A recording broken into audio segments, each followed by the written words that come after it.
भारतीय सभ्यता के विकास में महाभारत और भागवत पुराण में वर्णित कृष्ण का युग केवल धार्मिक दृष्टि से ही महत्वपूर्ण नहीं है, बल्कि ये उस समय के सामाजिक, आर्थिक और सांस्कृतिक जीवन की गहराई को भी प्रकट करता है।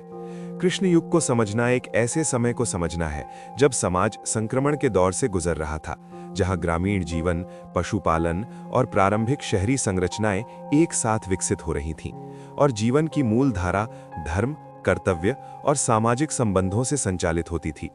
इस युग में मानव जीवन का केंद्र प्रकृति के साथ संतुलन बनाए रखना था, और यही कारण है कि वृंदावन, गोकुल और मथुरा जैसे क्षेत्रों में जीवन की सरलता और गहराई एक साथ दिखाई देती है। वृंदावन और गोकुल जैसे स्थानों में जीवन अत्यंत सरल लेकिन सामूहिक था। यहाँ के लोग मुख्यतः पशुपालन और कृषि पर निर्भर थे। गायें केवल आर्थिक संसाधन नहीं थीं, बल्कि सामाजिक और धार्मिक जीवन का भी केंद्र थीं। दूध, दही, मक्खन और घी केवल भोजन नहीं थे, बल्कि ये संपन्नता और जीवन की स्थिरता के प्रतीक माने जाते थे। गांवों में लोग सामूहिक रूप से कार्य करते थे और एक दूसरे के जीवन में गहराई से जुड़े हुए थे। यही सामूहिकता उस समय के समाज की सबसे बड़ी शक्ति थी। इस युग में परिवार और समाज का ढांचा बहुत मजबूत था। संयुक्त परिवार प्रणाली प्रचलित थी, जहां एक ही घर में कई पीढ़ियां एक साथ रहती थीं। बुजुर्गों का सम्मान किया जाता था और उनके अनुभव को जीवन का मार्गदर्शन माना जाता था। बच्चों को प्रारंभ से ही धर्म, कर्तव्य और नैतिकता की शिक्षा दी जाती थी, जिससे वे समाज के प्रति अपनी जिम्मेदारियों को समझ सकें। ये शिक्षा केवल पुस्तकों तक सीमित नहीं थी, बल्कि जीवन के अनुभवों और दैनिक व्यवहार के माध्यम से दी जाती थी। कृष्ण युग का सामाजिक जीवन अत्यंत जीवंत और उत्सवपूर्ण था। त्योहार, मेलों और धार्मिक अनुष्ठानों का विशेष महत्व था। इन अवसरों पर लोग अपने दैनिक कार्यों से विराम लेकर सामूहिक रूप से आनंद मनाते थे। नृत्य, संगीत और भक्ति के माध्यम से जीवन में संतुलन और खुशी बनाए रखने का प्रयास किया जाता था। ये केवल मनोरंजन नहीं था, बल्कि समाज को एकजुट रखने का एक माध्यम भी था। आर्थिक दृष्टि से यह युग आत्मनिर्भरता का उदाहरण था। गांवों में ही अधिकांश आवश्यक वस्तुओं का उत्पादन होता था। लोग अपने संसाधनों का उपयोग संतुलित और सीमित रूप में करते थे, जिससे प्रकृति के साथ उनका संबंध स्थायी बना रहता था। व्यापार भी होता था, लेकिन वो स्थानीय स्तर पर अधिक केंद्रित था। इस युग में धर्म केवल पूजा पाठ तक सीमित नहीं था, बल्कि ये जीवन जीने का एक तरीका था। हर व्यक्ति अपने कर्तव्यों का पालन करते हुए धर्म का पालन करता था। समाज में न्याय और संतुलन बनाए रखने के लिए धर्म को सर्वोच्च स्थान दिया जाता था। कृष्ण का जीवन इस युग का सबसे महत्वपूर्ण पहलू है। उन्होंने अपने व्यवहार और कर्मों के माध्यम से ये दिखाया कि जीवन में संतुलन, प्रेम और कर्तव्य का क्या महत्व है। चाहे वो बाल्यकाल में गोकुल की सरलता हो या मथुरा और द्वारका में राजनीतिक और सामाजिक जिम्मेदारियां, कृष्ण ने हर परिस्थिति में धर्म और न्याय का पालन किया। इस प्रकार कृष्ण युग का जीवन एक ऐसा संतुलित और संगठित समाज प्रस्तुत करता है, जहां सरलता, सामूहिकता और धर्म के आधार पर जीवन चलता था। ये युग हमें ये समझाता है कि जीवन की वास्तविक शक्ति बाहरी संसाधनों में नहीं, बल्कि आंतरिक संतुलन और सामाजिक एकता में होती है। कृष्ण युग का राजनीतिक परिदृश्य उतना ही जटिल था जितना उसका सामाजिक जीवन सरल दिखाई देता है, और इस जटिलता को समझने के लिए महाभारत के घटनाक्रम को गहराई से देखना आवश्यक है, जहां सत्ता, धर्म और कूटनीति एक दूसरे से गहराई से जुड़े हुए थे, और हर निर्णय केवल व्यक्तिगत नहीं, बल्कि पूरे समाज और आने वाली पीढ़ियों को प्रभावित करने वाला होता था। इस समय भारत छोटे छोटे राज्यों और गणराज्यों में विभाजित था, जहां प्रत्येक शासक अपनी शक्ति को बनाए रखने और बढ़ाने के लिए लगातार प्रयासरत रहता था। और इसी संघर्ष के बीच कृष्ण का व्यक्तित्व एक ऐसे मार्गदर्शक के रूप में उभरता है जो केवल युद्ध नहीं, बल्कि संतुलन और धर्म की स्थापना का प्रयास करता है। मथुरा इस युग का एक प्रमुख राजनीतिक केंद्र था, जहां अत्याचार और सत्ता का दुरुपयोग देखने को मिलता है, विशेषकर कंस के शासन में, जिसने अपने ही परिवार के खिलाफ भय और हिंसा का वातावरण बना दिया था। और इसी अन्याय के विरुद्ध कृष्ण का उदय एक परिवर्तन की शुरुआत बनता है, जो ये दर्शाता है कि उस समय भी सत्ता का विरोध और न्याय की स्थापना एक महत्वपूर्ण सामाजिक मूल्य था। कंस का पतन केवल एक राजा की हार नहीं थी, बल्कि ये अन्याय के विरुद्ध समाज की सामूहिक चेतना का प्रतीक था। राजनीतिक दृष्टि से ये युग केवल युद्धों का नहीं बल्कि गठबंधनों और रणनीतियों का भी था, जहां शासक अपनी सीमाओं और संसाधनों को ध्यान में रखते हुए निर्णय लेते थे। और यही कारण है कि द्वारका की स्थापना एक महत्वपूर्ण रणनीतिक कदम था, क्योंकि ये न केवल एक सुरक्षित स्थान था बल्कि समुद्री व्यापार और राजनीतिक स्थिरता का केंद्र भी बन गया, जिससे ये स्पष्ट होता है कि कृष्ण केवल धार्मिक या आध्यात्मिक व्यक्तित्व नहीं थे बल्कि एक कुशल राजनेता और दूरदर्शी नेता भी थे। इस युग में युद्ध केवल शक्ति प्रदर्शन का माध्यम नहीं था बल्कि ये धर्म और अधर्म के बीच संघर्ष का प्रतीक था। और इसका सबसे बड़ा उदाहरण कुरुक्षेत्र वार है, जहां दो शक्तिशाली पक्षों के बीच संघर्ष केवल सत्ता के लिए नहीं बल्कि न्याय और धर्म की स्थापना के लिए हुआ। और इस युद्ध ने पूरे समाज को ये सोचने पर मजबूर कर दिया कि सही और गलत के बीच चुनाव कितना कठिन और जटिल हो सकता है। युद्ध के दौरान कृष्ण ने स्वयं हथियार नहीं उठाया, लेकिन उन्होंने मार्गदर्शन और रणनीति के माध्यम से पांडवों को विजय दिलाने में महत्वपूर्ण भूमिका निभाई। और यही वो स्थान है जहां भगवद गीता का उपदेश सामने आता है, जिसमें जीवन, कर्तव्य, आत्मा और धर्म के गहरे सिद्धांतों को समझाया गया। और ये केवल अर्जुन के लिए नहीं बल्कि पूरे समाज के लिए एक मार्गदर्शन बन गया कि कठिन परिस्थितियों में भी अपने कर्तव्य से पीछे नहीं हटना चाहिए।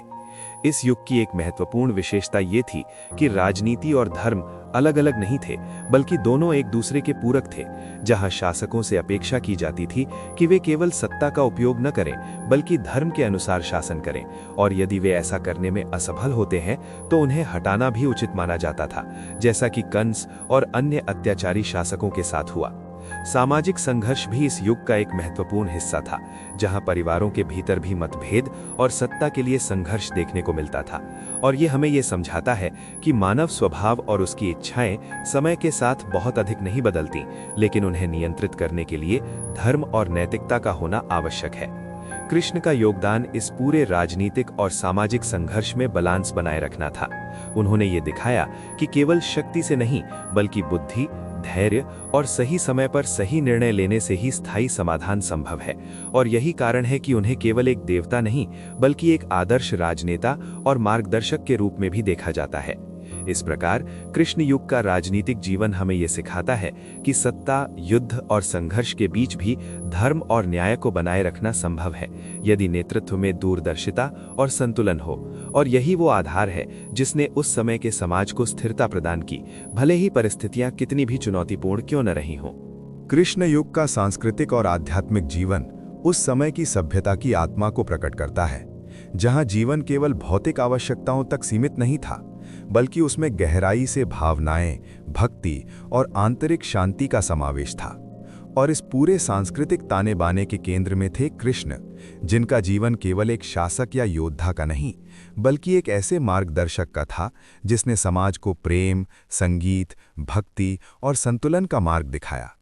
इस युग में संस्कृति का विकास केवल राजदरबारों तक सीमित नहीं था बल्कि ये गांवों, चरागाहों और सामान्य जनजीवन में भी गहराई से समाहित था।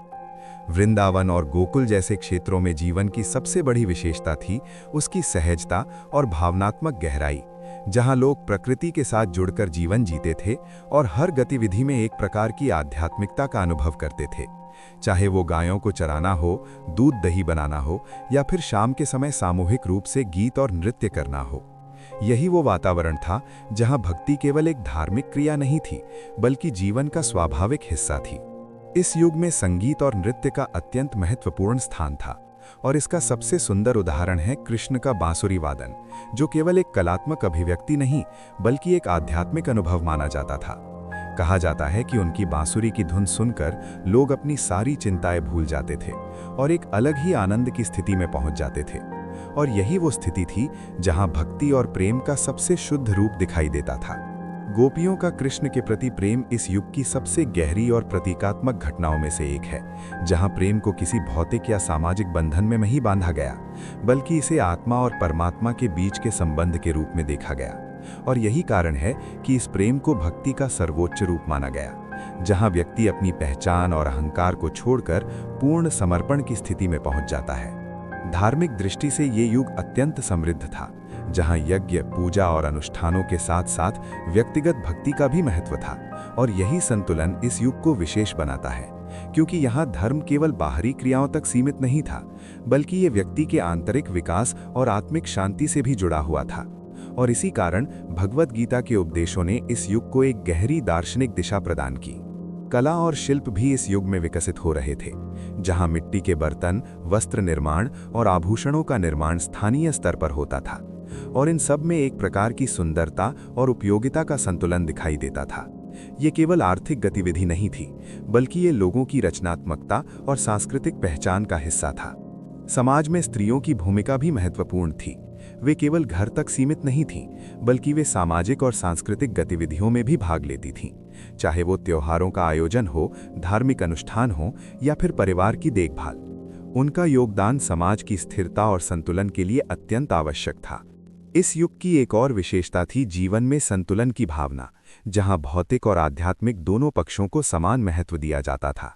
और यही संतुलन इस सभ्यता को स्थायी और मजबूत बनाता था, क्योंकि जब समाज केवल भौतिक विकास पर केंद्रित होता है तो उसमें असंतुलन पैदा हो जाता है, लेकिन जब उसमें आध्यात्मिकता का समावेश होता है तो वो अधिक स्थायी और संतुलित बन जाता है। इस प्रकार कृष्ण युग का सांस्कृतिक और आध्यात्मिक जीवन हमें ये सिखाता है कि जीवन की वास्तविक समृद्धि केवल धन या शक्ति में नहीं होती, बल्कि वो प्रेम, भक्ति और आंतरिक संतुलन में होती है। और यही वो आधार है जिसने उस समय के समाज को एक गहरी और स्थायी पहचान प्रदान की। कृष्ण युग का अंतिम चरण केवल एक युग का अंत नहीं था, बल्कि एक ऐसे परिवर्तन की शुरुआत भी था जिसने भारतीय सभ्यता की दिशा को गहराई से प्रभावित किया। क्योंकि जब कृष्ण का जीवन अपने अंतिम चरण में पहुंचा, तब तक समाज युद्ध, संघर्ष और आंतरिक परिवर्तनों से गुजर चुका था। विशेष रूप से कुरुक्षेत्र वॉर के बाद, जिसने न केवल राजनीतिक शक्ति संतुलन को बदल दिया, बल्कि सामाजिक और नैतिक संरचना को भी गहराई से प्रभावित किया।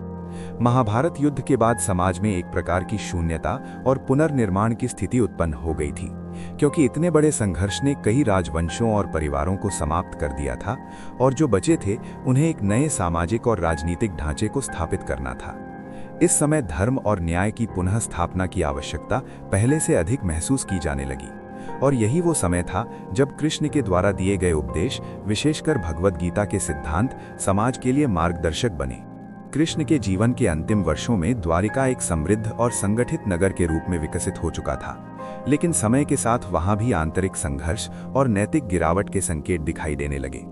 यादव वंश के भीतर मतभेद और संघर्ष बढ़ने लगे, जो ये दर्शाता है कि कोई भी समाज, चाहे वो कितना भी शक्तिशाली क्यों ना हो, यदि उसमें संतुलन और अनुशासन न रहे तो वो धीरे धीरे कमजोर होने लगता है। यादव वंश का पतन इस युग की सबसे महत्वपूर्ण घटनाओं में से माना जाता है, जहां आंतरिक संघर्ष और अहंकार के कारण एक शक्तिशाली वंश स्वयं ही अपने पतन का कारण बन गया। और ये घटना हमें ये सिखाती है कि बाहरी शत्रु से अधिक खतरनाक आंतरिक असंतुलन होता है, जो धीरे धीरे किसी भी सभ्यता को कमजोर कर सकता है। कृष्ण का पृथ्वी से प्रस्थान इस युग के अंत का प्रतीक माना जाता है, और इसके साथ ही एक नए युग की शुरुआत होती है, जिसे कई परंपराओं में कलयुग का आरंभ माना जाता है। ये परिवर्तन केवल धार्मिक नहीं, बल्कि सांस्कृतिक और सामाजिक दृष्टि से भी महत्वपूर्ण था, क्योंकि इसके बाद समाज में धीरे धीरे नैतिक मूल्यों में गिरावट और संघर्षों में वृद्धि देखने को मिलती है। लेकिन कृष्ण युग की सबसे बड़ी विरासत उसके सिद्धांत और शिक्षाएं हैं, जो समय के साथ समाप्त नहीं होती, बल्कि आने वाली पीढ़ियों के लिए मार्गदर्शन का कार्य करती हैं। चाहे वो धर्म का पालन हो, कर्तव्य की भावना हो, या फिर जीवन में संतुलन बनाए रखने की आवश्यकता, ये सभी सिद्धांत आज भी उतने ही प्रासंगिक हैं जितने उस समय थे। इस युग ने ये स्पष्ट किया कि जीवन केवल शक्ति और विजय का नहीं, बल्कि संतुलन, प्रेम और कर्तव्य का भी है। और यदि इन तीनों का संतुलन बना रहे तो समाज स्थिर और समृद्ध बना रह सकता है। लेकिन यदि इनमें से किसी भी एक का भी अभाव हो जाए तो असंतुलन उत्पन्न हो सकता है, जो अंततः पतन का कारण बनता है। कृष्ण युग का प्रभाव भारतीय संस्कृति, साहित्य, कला और दर्शन में आज भी देखा जा सकता है। ये युग केवल एक ऐतिहासिक या पौराणिक घटना नहीं है, बल्कि एक ऐसी जीवंत परंपरा है जो समय के साथ बदलते हुए भी अपनी मूल भावना को बनाए रखती है। और यही कारण है कि इस युग की कहानियां और शिक्षाएं आज भी लोगों को प्रेरित करती हैं। अंततः कृष्ण युग का जीवन हमें ये सिखाता है कि किसी भी सभ्यता की वास्तविक शक्ति उसके मूल्यों और सिद्धांतों में होती है, न कि केवल उसकी बाहरी उपलब्धियों में। और यही वो मसाज है जिसने उस समय के समाज को एक गहरी और स्थायी पहचान प्रदान की।